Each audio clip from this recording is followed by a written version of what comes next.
So we're going to look at sums and products of roots today. So just recall again that root is just another word for the solutions or the zeros or the x-intercepts of a quadratic equation.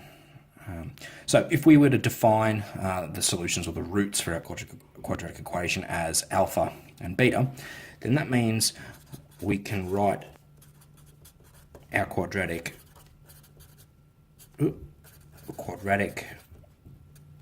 x squared or ax squared plus bx plus c, that's it in general form.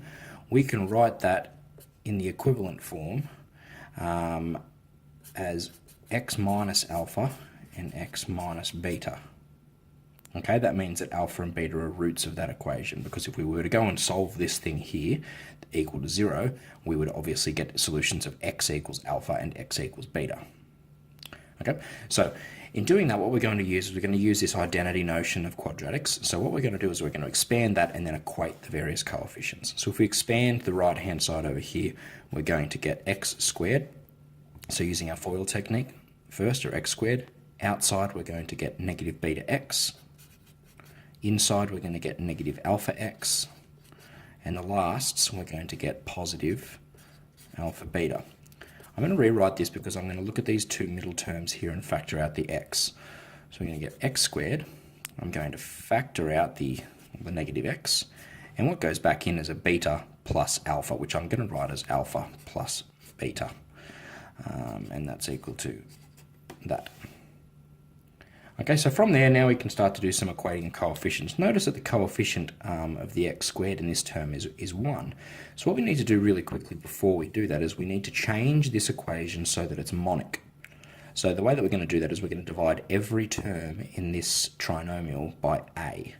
We're going to divide by a here, and a here. So the quadratic is going to become x squared plus b on a x plus c on a.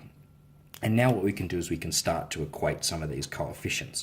So for instance, these two terms are equivalent because of this, this 3 equals sign, which just means identical to.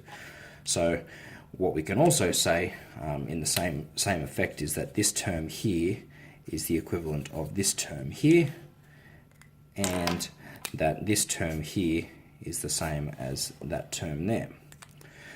So in other words, what we're saying is that b over ax is equal to minus x alpha plus beta, and that c over a is equal to alpha beta. What we're going to do is we're going to at the moment we see this as the product of the two roots, alpha beta, and that is already the subject. What we want to do is we want to make the sum of the roots, this alpha plus beta part, the subject of this formula here. The first thing we're going to do is divide throughout by x. That's going to cancel out this x part here. And then obviously what we're left with is b on a is equal to negative alpha plus beta, but I want alpha plus beta to be the subject. So we're simply going to write alpha plus beta is equal to minus b on a, and the other one I'm just going to write it as alpha beta equals c on a. And this is the really important result that's going to help us answer a lot of the future questions.